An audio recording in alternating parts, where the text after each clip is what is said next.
Assalamualaikum warahmatullahi wabarakatuh. Selamat pagi pemirsa.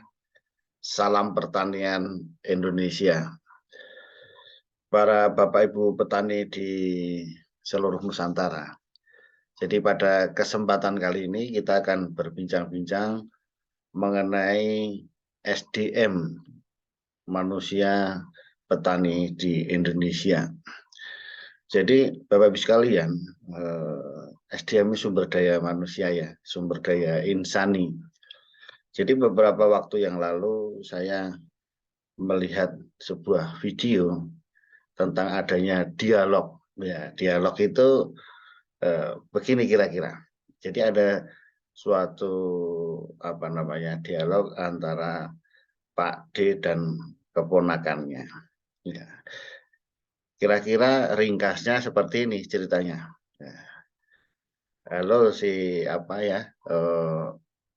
Imron, namanya Imron ponakannya dan Pak D-nya. Ya. Pagi-pagi ini kok sudah siap sibuk dan bahkan sampai malam ngapain aja kan gitu.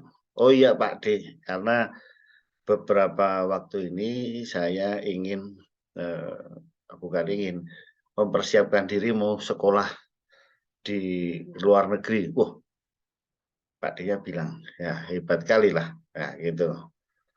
Jadi mau sekolah di mana? Nah, ternyata ini loh Pak D mau sekolah di Jepang. Nah, sekolah gimana ceritanya? Iya loh Pak D, ini kami sudah diterima melalui beasiswa pemerintah Indonesia LPDP. Nah, jadi tinggal step terakhir ini adalah eh, tes dengan universitasnya. Wah. Kemudian Pak D-nya ini tanya lagi. Jadi kamu sekolah untuk apa sih? Ya kan gitu. Ya untuk supaya kaya Pak D. Wah, kaget ya Pak D-nya. Sekolah kok untuk kaya katanya kan gitu. Ah, kalau kamu mau kaya ya nggak usah sekolah, bahkan sekolah jauh-jauh sampai luar negeri gitu. Kalau mau kaya kamu ya harus yang kerja keras, ulet itu saja sudah bisa. Nah, contohnya banyak itu para taipan miliarder itu sekolahnya rendah tapi sukses dan kaya. Jadi nggak perlu sekolah. Nah, gimana, Imron? Nah, itu tadi. Oh, si Imron bingung juga dia menjawab. Iya, tapi kan gini Pak Di, tidak semua orang juga bisa seperti itu. Saya nggak tahu nanti setelah sekolah dari luar negeri tadi, dipercaya saya menjadi ini CEO perusahaan Spang. Oh, dan lumayan bisa kaya, kata saya gitu. Nah, ini eh, dari cerita ini kan ada dua pendapat yang mengatakan bahwa eh, sekolah itu Pak Dia tadi ya mungkin sudah tua Pak Dia ini gitu, bahwa sekolah itu tidak begitu penting kayak gitu. Yang satu yang anak muda menganggap penting.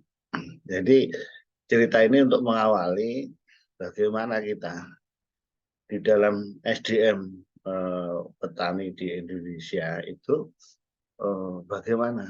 Apakah perlu mengasah diri, perlu mengupgrade diri, meningkatkan diri dalam pengetahuannya. Nah, cerita tadi untuk ilustrasi saja. Apakah petani cukup begitu tidak sekolah, misalnya tidak menambah ilmu, eh, sehingga nanti rajin asal kebunnya luas kan gitu. Ya, itu bisa saja terjadi. Jadi bagaimana tentang cerita SDM ini? Jadi kalau dari segi saya ini opini saya, opini, ya opini itu pandangan saya, pendapat saya.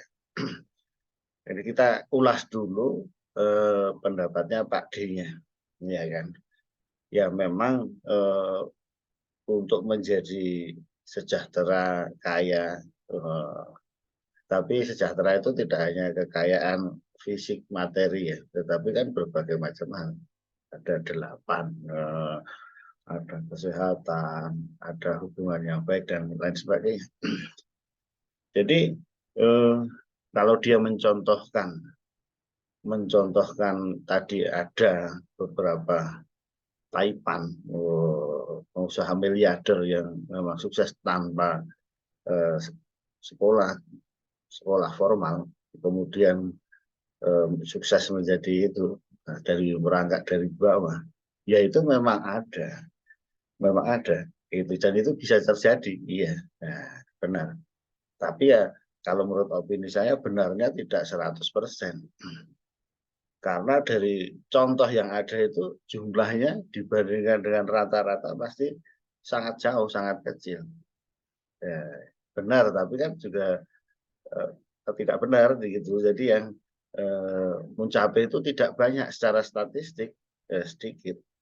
Ya, karena disampaikan lagi bahwa untuk sukses kaya itu tidak hanya keras saja, rajin saja, tapi masih ada yang lain-lainnya. Ya, ada yang lain-lainnya. Contohnya adalah kunci itu harus cerdas, smart. Nah, ya cerdas smart itu juga harus diperoleh cari ilmunya dengan sekolah. Ya. Ini sekolah maksudnya belajar ya, bukan mencari ijazah. Jadi mencari ilmu itu bisa formal, non formal, luar negeri, dalam negeri, bahkan lewat internet, YouTube juga belajar menambah ilmu. Jadi itu yang kami maksudkan. Kesimpulannya itu benar ya, tapi secara statistik sangat sedikit yang demikian, yang hanya keras saja gitu. Oleh karena itu, saya sukses itu harus keras, cerdas, ikhlas, dan tuntas. Jadi ada 4 as, 4 as ya. Keras dulu, rajin dulu, secara fisik mati-matian, lembut dan sebagainya. Cerdas ya, dengan menggunakan kemampuan berpikir, teknologinya ada. Itu cerdas diperoleh dari mana? Belajar dari mana saja, formal, non formal dan sebagainya. Kemudian ikhlas, ini secara spiritual. Jadi kalau orang yang ikhlas ya kemungkinan besar sukses itu besar. Nah, jadi tidak gemerungsung, ya bersyukur kan gitu. Kemudian tuntas, ya, harus selesai semua pekerjaan itu, harus finish ya kan. Itu jadi menurut saya. Kemudian dari sisi apa tadi? Sisi impron tadi, ya ponakannya tadi. Jadi ya dia nganggap penting sekolah itu, tapi dari sisi formal saja kan gitu. Oleh karena itu data menunjukkan ya orang yang sekolah itu ya apa sukses itu lebih besar daripada yang tidak. Nah, ini cerita statistik, banyak yang ya coba bandingkan ya. Arti sukses kaya itu belum tentu kaya raya. Jadi yang penting ada peningkatan, ada peningkatan. Nah, itu yang penting dari segi pendidikan. Jadi diperolehnya itu ilmu itu, belajar itu langsung dan tidak langsung. Tadi yang dimaksudkan si Imron tadi langsung karena dia menjabat jadi jabatan yang naik. Tapi yang lebih penting lagi bahwa dengan sekolah menambah ilmu, menambah wawasan, sehingga usaha apapun itu menjadi lebih sukses, bisa lebih kaya gitu. Jadi banyak orang sekolahnya tidak sesuai dengan bidangnya, ya kan? Tidak sesuai bidangnya. Banyak petani yang sekolahnya tidak pertanian. Nah, bahkan sekolahnya kan sekolah agama dan sebagainya gitu, tetapi kan yang penting wawasannya tambah luas, menerima masukan kayak gitu.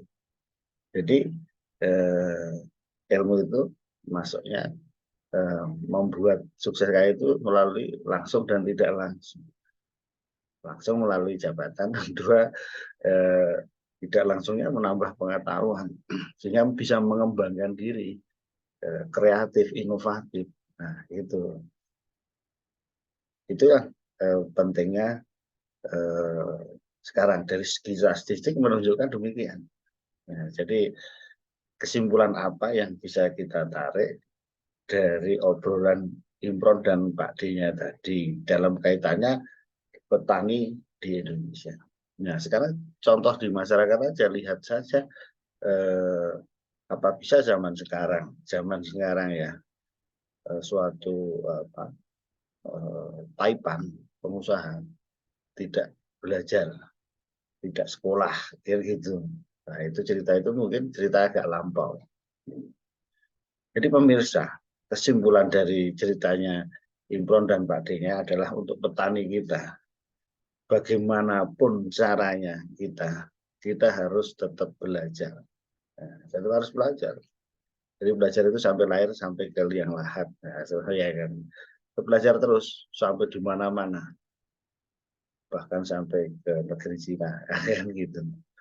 Jadi dengan belajar ini, Bapak Ibu petani semua akan meningkatkan diri, punya ide-ide baru. Bagaimana mau meningkatkan produktivitas kalau tidak tahu bagaimana pengaruh bibit yang unggul bersertifikat, bagaimana cara pemupukan. Nah, itu pentingnya. Nah, ini. Jadi mari kita belajar. Yang penting ini loh, belajar tidak hanya yang formal, tidak hanya yang formal. Kita belajar lewat apa saja. Jadi salah satunya adalah lewat media sosial, lewat YouTube. Nah, silakan belajar, diambil positifnya, nah, sehingga akan menambah kapasitas kita dalam berusaha. Ini dalam sebagai petani ya ceritanya. Jadi petani, mari kita tingkatkan ilmu kita dengan belajar melalui apa saja, lewat YouTube. Nah, di kelapa sawit juga ada anak-anak petani itu disekolahkan formal dengan bantuan BPDPKS. Itu bahwa pendidikan itu, belajar itu sangat penting ya, untuk generasi ke depan. Makanya kan suatu negara itu kan dicari indeksnya, ada indeks ya, sekolahnya sampai ini berapa, sampai ini berapa, sampai ini berapa, sampai tingkat sarjana berapa. Nah, mari kita tingkatkan baik formal maupun informal, non formal sekolahnya untuk memacu perkembangan bangsa kita. Terima kasih pemirsa, obrolan di pagi hari ini dari Dr. Sawit ya. Terima kasih. Assalamualaikum warahmatullahi wabarakatuh.